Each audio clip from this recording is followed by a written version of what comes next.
FIA Peshawar ने Torkham border में कार्रवाई करते हुए पाकिस्तान मुखालिफ सरगर्मियों में मुलव्वस अफगान एजेंट को गिरफ्तार कर लिया। FIA के मुताबिक मुलजिम उमर दराज खटक के पास अफगान पासपोर्ट है, जिस पर वो 5 मरतबा इंडिया भी गया।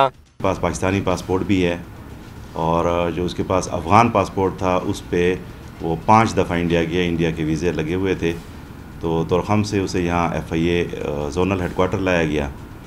और जब मज़ीद तहकीकात की गई तो पता चला कि ये बंदा अफ़गानिस्तान और इंडिया की जो एजेंसीज़ हैं उनके लिए काम कर रहा है। गिरफ्तार मुलजिम पश्तून लिबरेशन आर्मी के नाम से तंजीम भी चला रहा है, जो पश्तून नौजवानों को उकसाता रहा। इसकी सरगर्मियाँ तो यही थी कि ये पाकिस्तान के, जिस तरह मैंने अर्ज़ किया, गवर्नमेंट ऑफ पाकिस्तान और पाकिस्तान के जो सिक्योरिटी इदारे हैं उनके ख़िलाफ़ इसने बातें की हैं और आवाम को, ख़ास तौर पर जो पश्तून अवाम है उनको नेशनलिज़म के गलत नारे के बुनियाद पर इसने उकसाने की कोशिश की है।